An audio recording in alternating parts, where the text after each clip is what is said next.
I never believed the woods could breathe until I heard them inhale behind me. It was just past midnight when my car broke down on a narrow back road, cutting through a forest I'd driven past 100 times, but never through. No signal, no houses, just miles of trees swallowing the headlights whole. The engine coughed once, then died, and the silence that followed felt alive.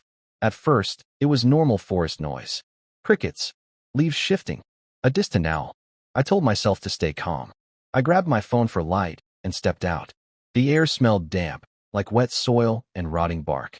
Cold mist clung to my jacket. I popped the hood, even though I knew nothing about engines. That's when I heard it. Footsteps. Soft. Slow. Crunching leaves. I froze. Hello. My voice sounded thin, swallowed by the trees. The footsteps stopped. I swung my phone light toward the woods. Nothing. Just endless black trunks stretching up like prison bars. I laughed nervously, telling myself it was a deer. Or maybe my imagination sharpening every sound. I got back in the car and locked the doors. That's when the first knock came. Tap, tap, on my rear window. My heart slammed so hard I could feel it in my throat. I turned slowly. The back seat was empty. The rear window showed only darkness, but the condensation on the glass had shifted, like something warm had been breathing against it. I didn't move. I didn't blink. Then the trees moved. Not from wind. From something stepping between them. A tall shape. Too tall. It wasn't clear, just a distortion in the dark. My headlights flickered weakly, catching pieces of bark and shadow, but never fully revealing whatever stood out there. Another knock. This time on my driver's side window. Tap, tap, tap. Right beside my ear. I whipped my head toward it, and for a split second, I saw fingers slide down the glass. Pale. Long. The nails scraped slowly, deliberately. The sound was sharp and dry, like chalk dragged across a board. I screamed and fumbled for the key, twisting it again and again. The engine sputtered but wouldn't catch. Outside, the forest grew louder. Branches snapping, leaves crushing under heavy steps circling my car. It was pacing me. I tried the horn. The blast shattered the quiet, echoing wildly, but the thing didn't run. Instead, it stopped moving completely. The silence that followed was worse than the noise. It felt like the woods were holding their breath. Then my phone died. Pitch black. The only light left was the faint dashboard glow. My breathing became ragged. I told myself to make a run for it. There had to be a main road somewhere behind me. I could follow the path back.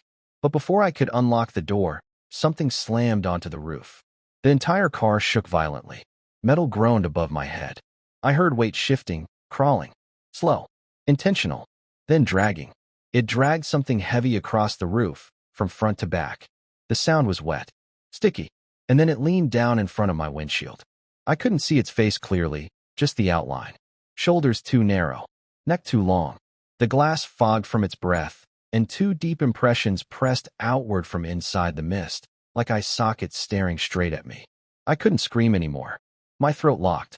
The figure tilted its head unnaturally far to one side. Then it smiled. Not a normal smile. Too wide, stretching past where a mouth should end. Suddenly, my engine roared to life. I didn't question it. I slammed the gas. The figure vanished off the hood as I sped down the road blindly, branches scraping both sides of the car. I didn't look back. I didn't slow down until I saw streetlights miles later. When I finally reached a gas station, I stumbled out shaking. The clerk stared at me strangely. "You okay?" I nodded, barely able to speak. But as I walked around my car to check the damage, my blood ran cold. Across the roof, carved deep into the metal, were words I know I didn't imagine. "You left too early." And beneath it, long scratch marks that looked exactly like fingers trying to hold on. I don't drive that road anymore. But sometimes, when I'm alone at night, my car roof creaks softly above me, like something shifting its weight. If this story kept you watching until the end, make sure you like this video, subscribe to the channel, and turn on notifications so you never miss a terrifying upload.